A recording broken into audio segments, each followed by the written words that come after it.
Hello, hello, hello, j'espère que vous allez bien. Bienvenue sur Elisa, bienvenue sur cette chaîne YouTube. Moi, c'est Harmonie et aujourd'hui, je suis de retour pour une nouvelle vidéo. Dans cette vidéo aujourd'hui, nous allons discuter en fait, ça va être juste vraiment chill. Je vais juste vous partager un peu mes réflexions parce que je ne sais pas si vous vous rappelez, je vous avais fait une vidéo où j'étais en train de vous informer que c'était mon premier livre, que j'allais commencer la lecture et tout.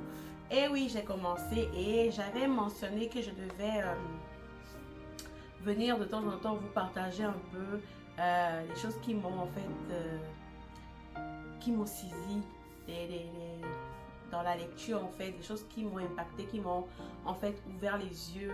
Je pense que le Seigneur est en train vraiment d'endommager beaucoup de choses, notamment, vous voyez, l'esprit de peur, la peur, le rejet, la timidité. Franchement, c'est des choses qu'on pense que c'est normal, mais qui ne sont pas du tout normales. C'est vraiment des forteresses.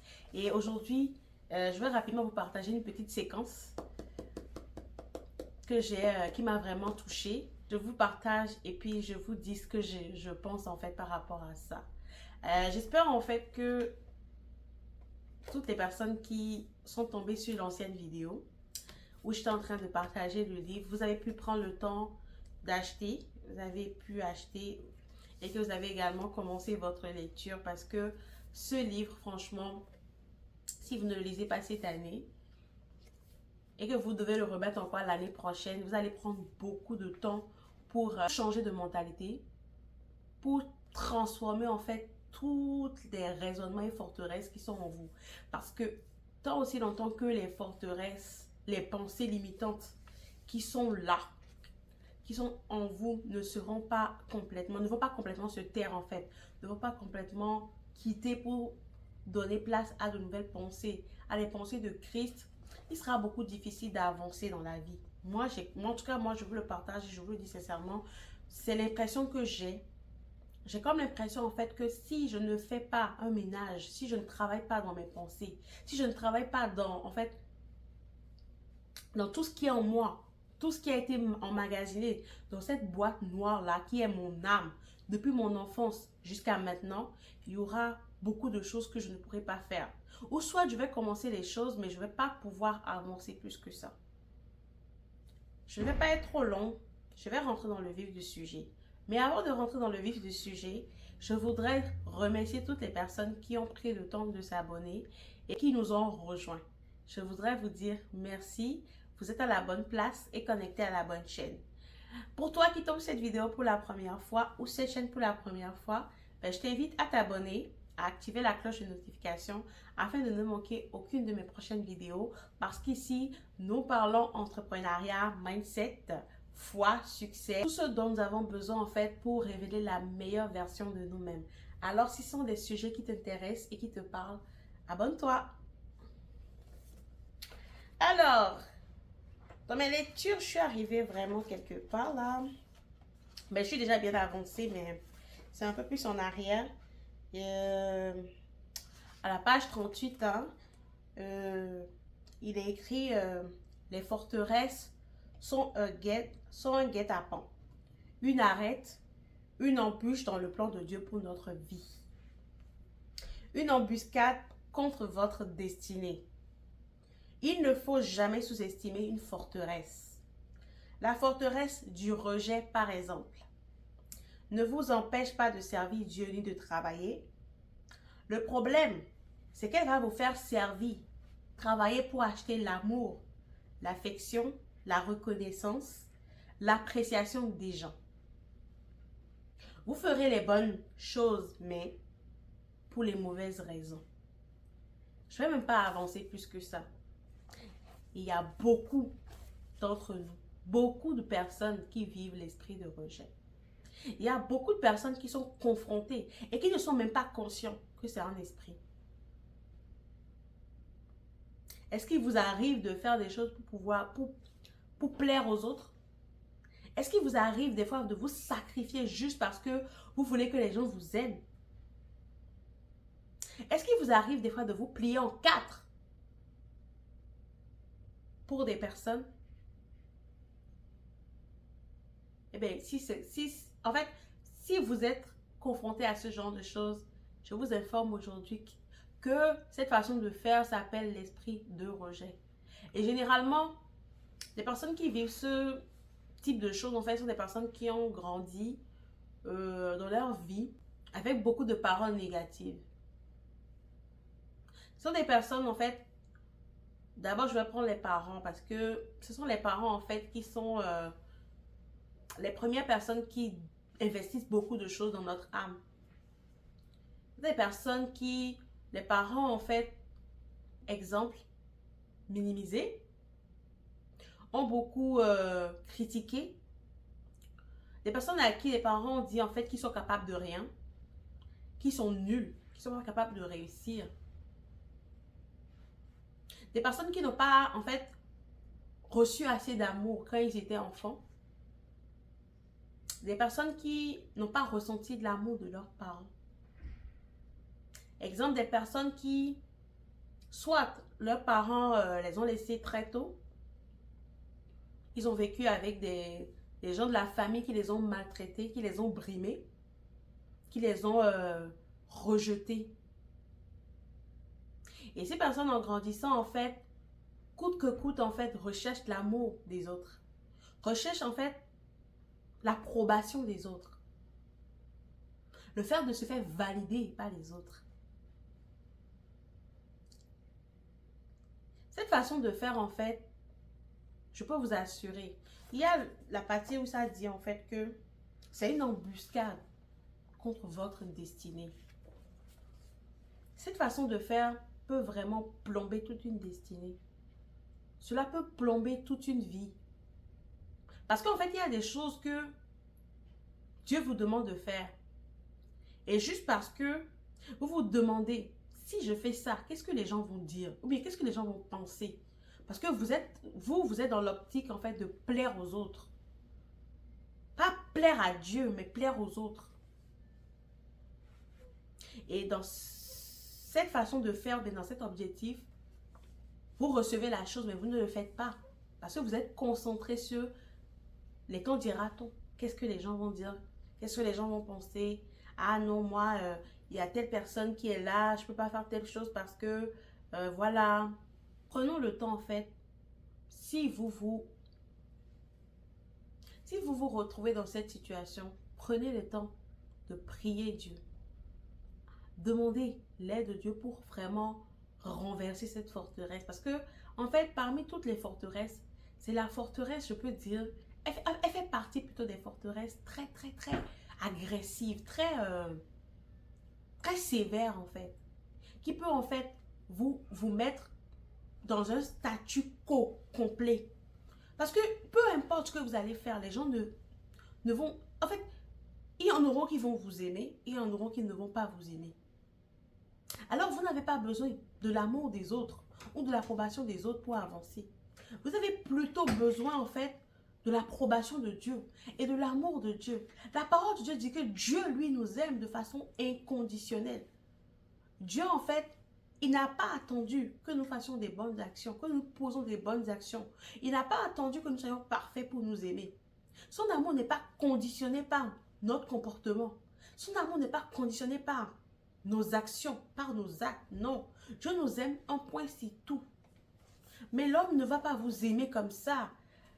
L'être humain ne va pas vous aimer comme ça. L'être humain va vous aimer par rapport à quelque chose. Par rapport à quelque chose que vous lui faites. Dès lors que, un petit exemple, vous allez remarquer, il y a des personnes qui vont rentrer dans votre vie et qui vont vouloir vous utiliser. Je ne sais pas si vous avez déjà rencontré ce genre de situation. Mais vous, en fait, vous n'allez pas le remarquer. Pourquoi? Parce que vous n'avez pas, en fait, dans votre cœur, ce genre de choses. Je ne sais pas si je me fais comprendre. Vous n'avez pas dans votre cœur ce genre de pensées qui vont dire, ah, cette personne, elle est juste là, en fait, pour venir m'exploiter. Non, vous, parce que vous êtes à la recherche d'amour, à la recherche d'approbation de gens, vous allez vous investir en cette personne. Vous allez faire tout. Vous allez vous plier en quatre pour cette personne-là.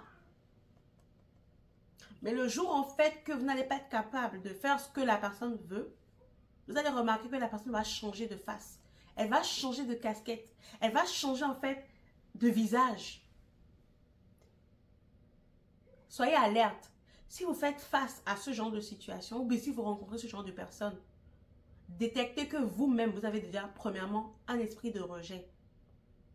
Et une fois que vous avez détecté cela, prenez votre distance face à ces genres de personnes. Recueillez-vous dans la présence de Dieu.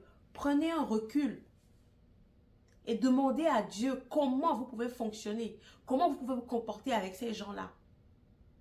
Parce que ça peut même être des gens qui ne savent pas que vous vivez un esprit de rejet. Parce que, bon, ces gens-là sont dans votre vie, voilà. C'est vous, en fait, qui faites tout pour plaire à ces gens-là. Mais le jour où vous n'allez pas être capable de faire la chose et que la personne va vous montrer une facette d'elle, c'est là que vous allez vous sentir rejeté.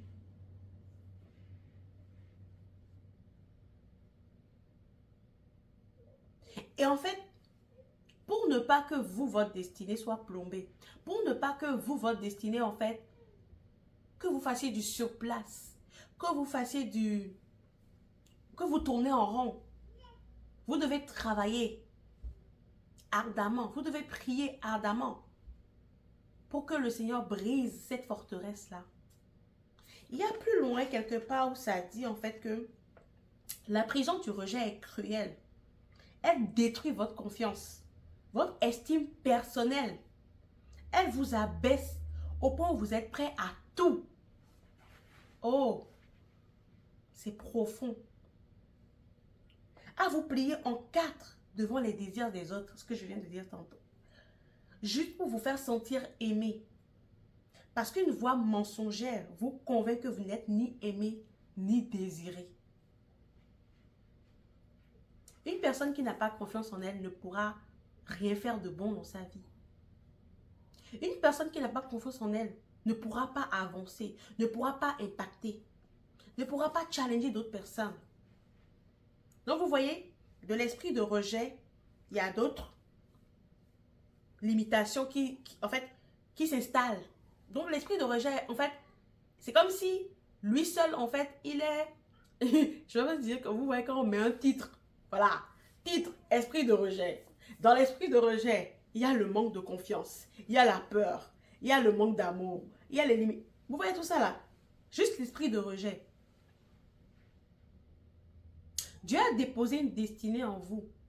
Dieu a un plan parfait pour votre vie. Il a dit, j'ai en fait façonné, je vous ai façonné et j'ai écrit sur vous. J'ai des plans de bonheur et non de malheur pour vous donner un avenir et de l'espérance. Dieu vous a doté de dons et de talents. Mais par des choses que vous avez vécues dans le passé, ces choses en fait aujourd'hui veulent être un frein pour votre développement. Ces choses veulent aujourd'hui vous empêcher de vous déployer. Et il est très important en fait de faire un check-up. Faites un check-up personnel et essayez de détecter si vous faites face à cette situation, si vous vivez un rejet. Si vous vivez en fait l'esprit de rejet, allez vite.